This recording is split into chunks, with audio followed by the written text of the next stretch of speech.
토론토 영화제 이번에 오셨는데 이번이 토론토 몇 번째 방문이십니까? 네, 제 영화는 살인의 추억 때부터 세 번째고요. 제가 직접 온 거는 두 번째입니다. 네. 토론토 인상은 좀 어떠세요? 2006년에 그 괴물이 초청돼서 처음 왔었는데요. 역시 북미의 대도시다운 느낌이랄까.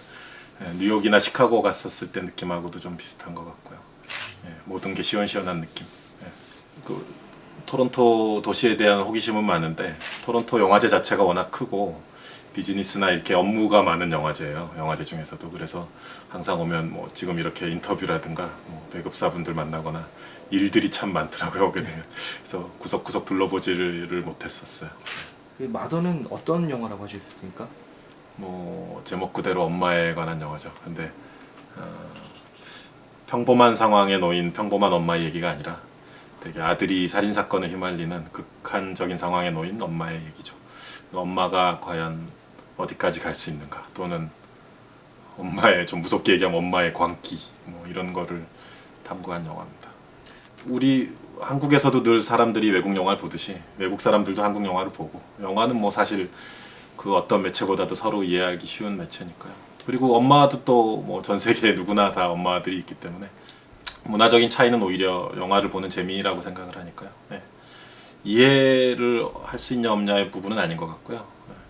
문화적인 차이를 얼마큼 재밌게 또 영화적으로 즐길 수 있냐의 부분인 것 같아요. 통한다 안 통한다의 문제는 아닌 것 같고요. 우리도 늘 외국 영화를 보면서 점점, 예를 들어 뭐 우디 알렌 영화를 자꾸 보게 되면 뭐 가보진 않았어도 뉴요커들의 분위기에 대해서 짐작하게 된다거나, 또는 일본 영화를 또 보다 보면 뭐 사무라이들의 세계를 짐작하게 된다거나, 뼛속까지 이해하는 건 아니더라도 그런 식으로 자꾸 한국적인 것들을 이렇게 영화로 보여주게 되면 점점 더 많이 한국적인 것에 대해 이해하게 되는 것이고요. 예. 근데 언제쯤으로 생각하십니까? 그 매그놀리아라는 미국 배급사인데요. 미국의 중급 규모 배급사고, 괴물도 배급을 했었던 회사고, 내년 초로 알고 있는데 프랑스가 이제 내년 1월에 개봉을 하고요. 그 바로 직후가 되지 않을까 예상이 되네요. 정확하게 날짜가 잡히진 않았고요. 2월이나 3월 정도가 되지 않을까. 2월이나 3월이요? 예. 캐나다에서도 동시 개봉하는 겁니까? 예, 그럴 겁니다. 괴물 때는 그 얼라이언스라는 캐나다 회사랑 연계해서 했었는데요. 이번에는 어떻게 되는지 정확히 모르겠네요. 이번 영화제 기간 중에 아마 그런 일들이 다 정리가 될 것 같아요. 어떻게 생각하세요? 집요하게 깊게 해석을 하신 분들 것도 저도 본 적이 있는데, 뭐 저도 잘 모르는 사실들이 많이 나와서 저도 재밌게 읽었고요. 의도가 영화에 수많은 요소들이 있게 마련인데, 감독이나 제작진이 의도한 것도 있고 의도하지 않은 것도 있죠. 근데 의도하지 않은 것에서도 뭐 그런 의미나 느낌들이 생겨나는 게, 그게 참 영화의 재미이고 묘미인 것 같아요.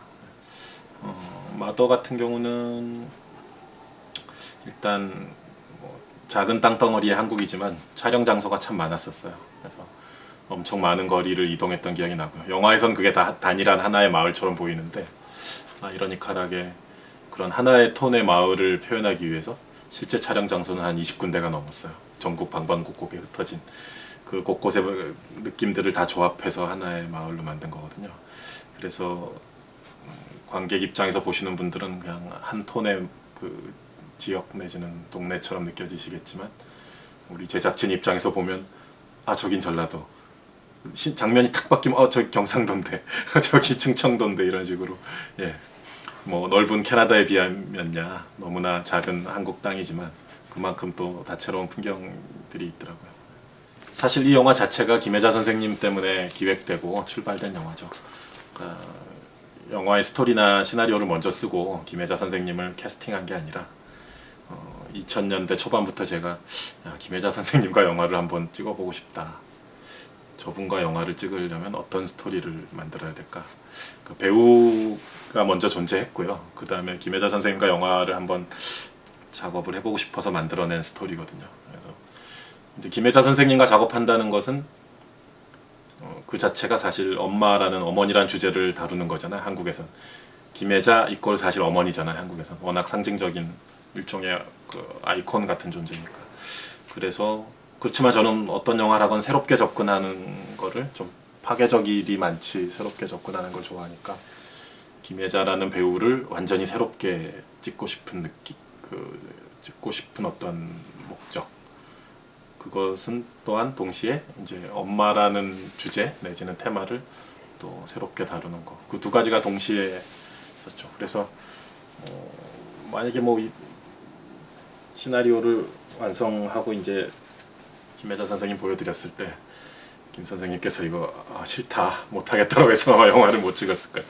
다행히 되게 스토리나 시나리오를 좋아하셔서 영화를 찍게 됐죠. 원빈군은 이제 김혜자 선생님은 미리 정해져 있었고요. 네. 저런 이제 어머니 캐릭터를 완전히 광기에 휩싸이게 할 만큼 미치게 할 만큼 그런 엄마를 불안하게 만들고 매 순간 걱정해야 되고 또는 보기만 해도 보살펴줘야 될 것 같고 이런 이미지의 배우를 찾다 보니까 자연스럽게 원빈군을 택하게 됐고요.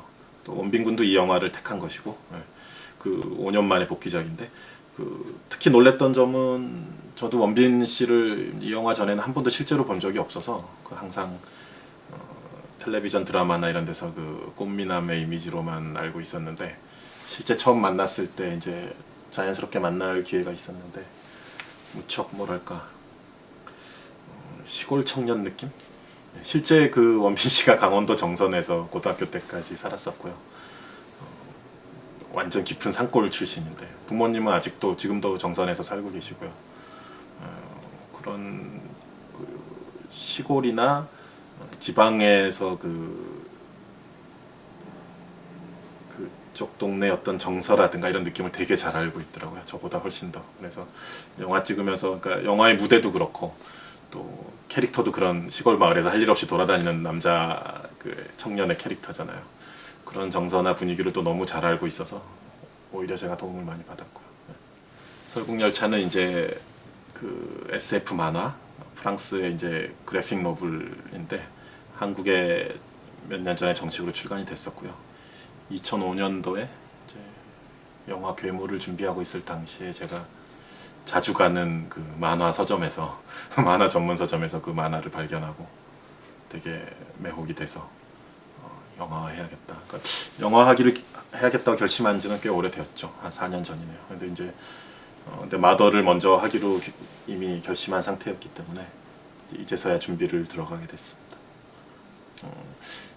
그러니까 스토리라기보다는 간단한 이제 설정이 그러니까 말 그대로 SF죠. 그 지구가 제2의 빙하기를 맞이해서 새로운 빙하기를 맞이해서 다 눈과 얼음으로 얼어붙고 근데 생존자들이 달리는 기차에 타 있어요. 좀 되게 특수한 상황인데 그래서 그 안에서도 생존자들끼리 서로 싸워요.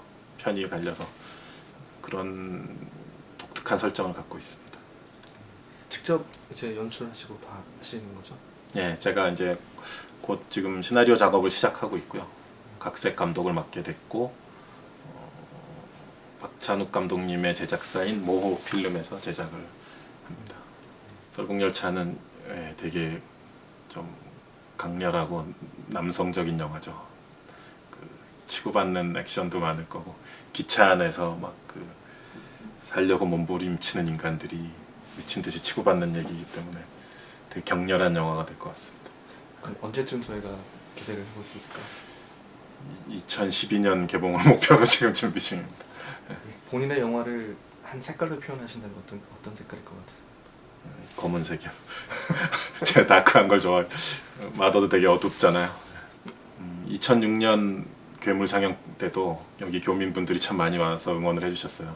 그래서 야, 여기가 지금 토론토 영화제인가 부산 영화제인가 헷갈릴 정도로 많은 분들이 와주셔서 정말 감사했고 만약에 옆에 계신 그 캐나다 관객들이에게 혹시 그들이 놓치는 한국인들만이 알고 있는 디테일이 있으면 또 설명도 해주시고 많이 응원해 주시기 바랍니다.